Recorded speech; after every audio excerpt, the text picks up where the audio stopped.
Today on CJ Off-Road, we're going to take you through my first test drive and impressions of our brand new 2020 Jeep Gladiator. And we decided to get this Gladiator in the Overland package in the bright firecracker red. It's an absolutely gorgeous color and I can't wait to hop in, so let's get to it.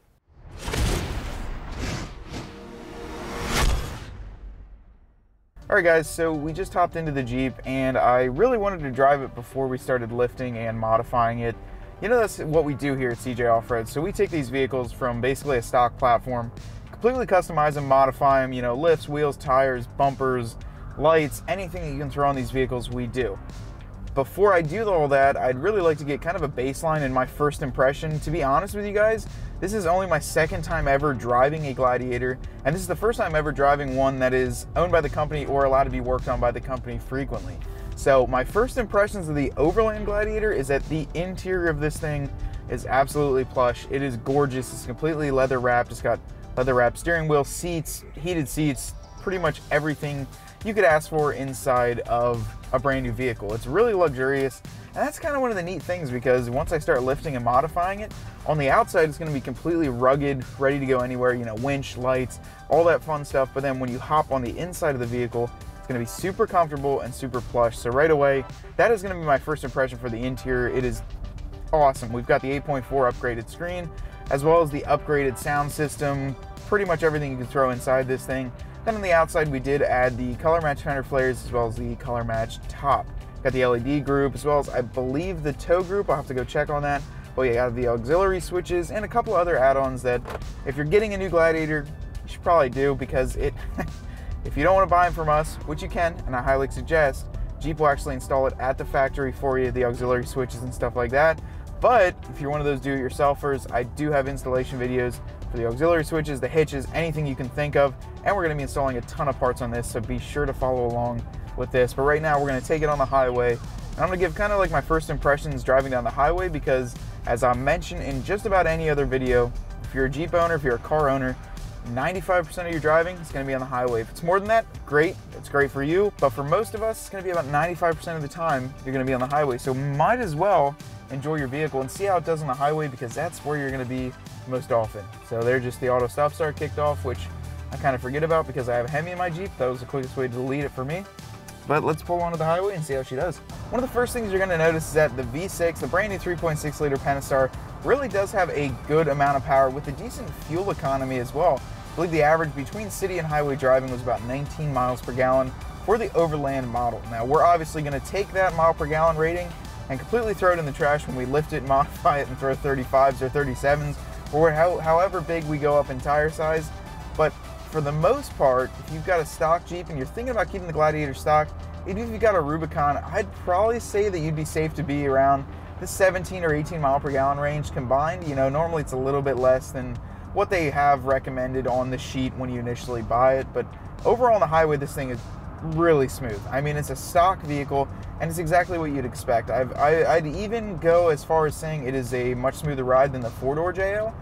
Because of the length of the wheelbase and how much it was increased, you're gonna increase the ride quality. You've got a much farther distance between the front tire and the rear tire, leaving some of those bumps, and the breakover angle is gonna actually change a little bit. So having all that said, the ride on the road is definitely a lot better than the four-door JL was stock. We did this review, shoot, that's going on 2 years ago now that the JL came out. We got one of the first four doors, and we actually took it on the exact same test drive that we're going to do today. And it was really smooth, it was really plush and comfortable on the inside, but this is, I'd say, a lot smoother. So if you're looking for a smoother ride for a stock Jeep, I'd probably recommend the Gladiator over the Wrangler, just because of the way it handles on the highway. So Ryan just brought up something cool. It's actually something that I've run into a lot, and I was just down in Delaware for a week, and the Gladiators down there have been selling like crazy. There's a ton on the road, but one of the funniest things is that I'll actually start to wave to them. You know, it's the front end, looks exactly like a JL, and then you go by them and you see that there's a truck bed. So it's almost like, oh shoot, that's a Gladiator. And I think for Jeep people, it's one of those things that the Wrangler owners, I believe, will wave to the Gladiator owners. I don't think there's going to be a separate thing, because the moment you see them, normally it's kind of a face-to-face, and you can't really tell it's a Gladiator unless you're that well versed that you can see the truck bed behind the cab. But I would say that the Wrangler owners are going to wave to the Gladiator owners. It's kind of weird because I know as a Wrangler owner, I primarily wave to Wranglers. However, there's a little bit of a code. If you've got like a lifted or super modified like Cherokee, Grand Cherokee, something like that, that's just off the wall, yeah, I'm gonna give you a wave because you're into the Jeep world, you're into the Jeep community.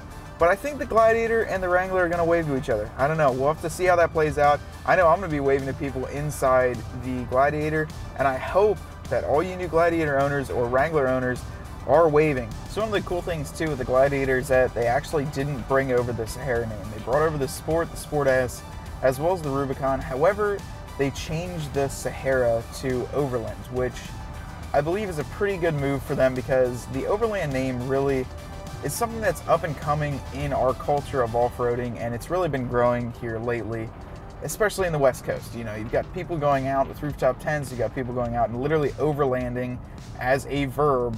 Now this vehicle is going to be driven every day, and like I mentioned before earlier in this video, you want it to be comfortable. You don't want it to go in and be extremely rugged. You want to go in, be able to remote start it, turn on the heated seats and the heated steering wheel, get in and cruise to work. Now for me, I started off with a base sport model JK, so I know nothing what that's about.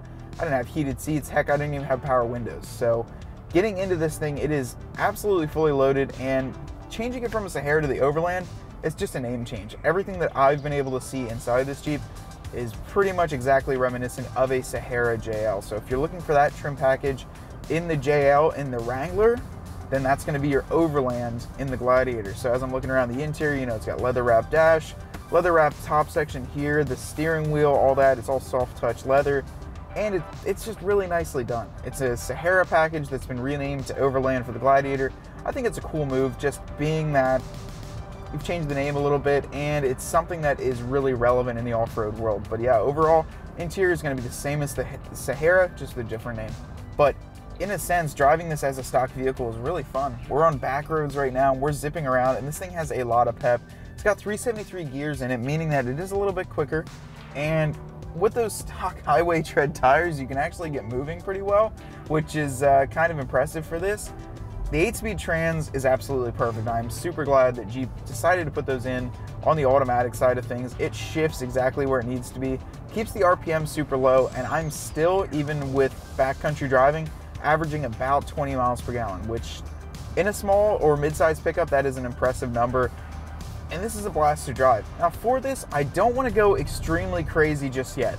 Now those are the famous last words of every Jeep owner ever, is that they're going to stop here or they're not doing any other modification. I think the first thing we need to do to this is get a lift and tires on. Now, I'm thinking a 2-inch Mopar lift wrapped around some 35-inch tires on some brand new wheels. I haven't decided on the wheels yet, but we do have this bright firecracker red, and I want to do something that accentuates that but is still subtle. So I can't wait to design and kind of pick out the wheels and tires. That's one of the funnest things, because you can absolutely change the entire look of your vehicle just by adding wheels and tires alone, and then you can really step it up by adding a lift kit. Now there aren't too many people modifying these. There's a couple guys on YouTube that they've gone absolutely crazy. The Stradman, he's adding a 1,000 horsepower Elephant engine into his 4-door Gladiator. Now that thing is crazy. It's up on a 6.5-inch lift on 40s wrapped in purple. I love the Jeep, so shout out to you, because that thing is completely badass. Now as far as we go here at CJ Off-Road, I think the first step, like I just mentioned, is a 35-inch tire as well as a smaller lift.